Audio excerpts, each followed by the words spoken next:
Hello, sir. Yes. My question is goes something of this sort. It's with certain quantity of Kashmiris coming out in support of certain anti-social elements, and the youth considering them as their role models. Very much evident from the recent happenings. What do you think should be done to deal with this particular issue? Unpopular answer, politically incorrect answer. India cannot be a soft state there. I'm not asking India to be an armed state or let's say a police state, but it must necessarily use sedition laws and it must necessarily use whatever is needed to tell people, fall in line, otherwise India will not relent. That is something that India must not pussyfoot around at all. You want demilitarization of that particular place, then please change your attitude towards India. Only then that is possible. Accession has happened. There is no question of you moving away from India. This divorce is not possible. Neither will there be a talaq-e-biddat, nor will there be a proper talaq also. There is no talaq. This is a marriage for eternity.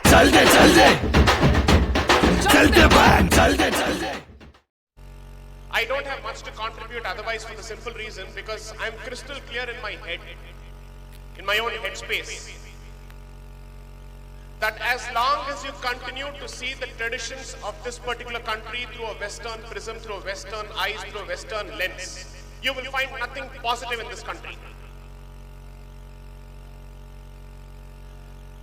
It just so happens that the fundamental point that we were trying to place before the court, that there is a distinction between diversity and discrimination, was understood only by the woman on the bench when this was a case of women's rights. The men were busy liberating women.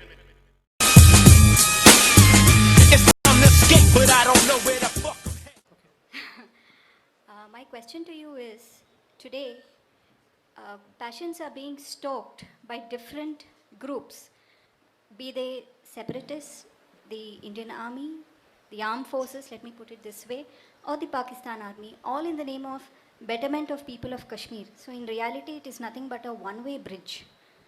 Don't you think it's time we burn the barricade and retain the bridge and make it a two-way bridge? How would that practically work? Explain. There's a decent chance that I am dense. So explain to me practically how would that work? What is the solution according to you?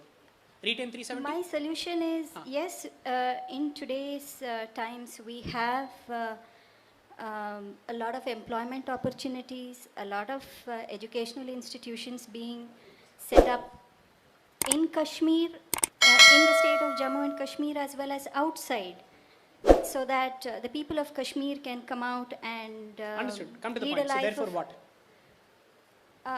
Therefore, I think... So hasn't India already established a two-way street by giving all these opportunities?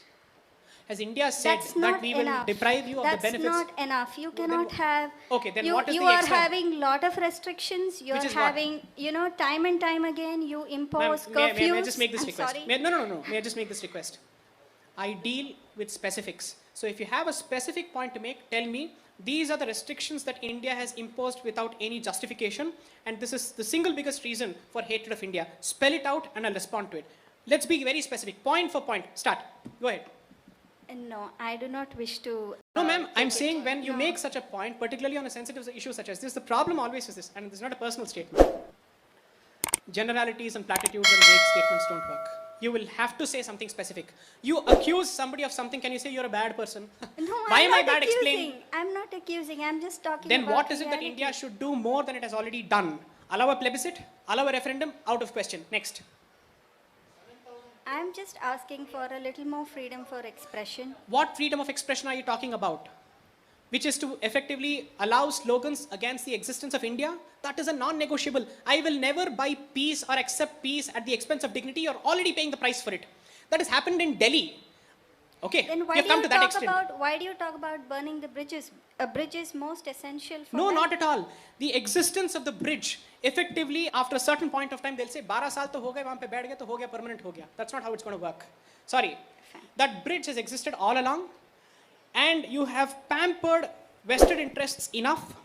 India must take a strong position. That is not the same as saying that you must crush all voices. But you must certainly tell voices that an anti-India position will have consequences. And after the instrument of accession and after the Kashmir Constitution of 1956, no statement of accession is legal.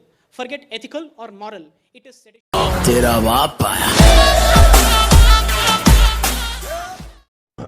I've been made a specific request that as much as possible, if we could speak in both English and Hindi for the benefit of the audience, that would help. Sure, great, okay. So I'll start with my first question. I'm so sorry. No, this is the culture of India that all three South Indians are sitting and you're asked to speak in Hindi. Good. Just a small correction, sir. I'm an Indian from the south, not South Indian. Indian first started. Good. So,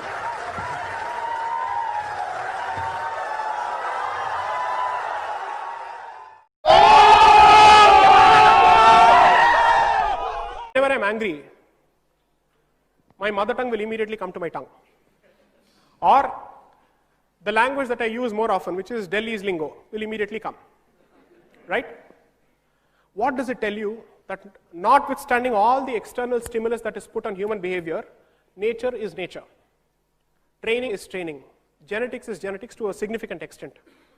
Conditioning and surroundings also have an impact on genetics, but it will automatically come to you, which means policies which are completely at loggerheads with the native pulse of this land will never find acceptance, and they will never be implemented. Let me give you a simple example. The state's role in alcohol production is a relatively new phenomenon because traditionally almost every Indian home used to brew its own alcohol without any state interference. Ganja today has acquired a negative status. Just try and read the Indian Drug Hemp Commission report of 1893-1894 written by the British. They wanted to ask themselves, can we bring in a law to stop the consumption of this because it is an intoxicant? They arrived at the conclusion that this is so native to this country, it is so ingrained in its cultural practices, and it is nowhere comparable to alcohol or anything else, that let's not interfere with it. That was the Britishers' decision with respect to ganja. When was it banned in India for the first time? 1985, because of a global movement. And the global movement has come a full circle, where close to 36 states in America have legalized ganja. And now we are wondering, oh, master ने अब तो उल्टा कर दिया, मैं क्या करूं? उसने तो पलटी मार दी. मेरी sense of originality तो घट गया. Ganja is take when I test and I'm a pain. Ganja is the medication.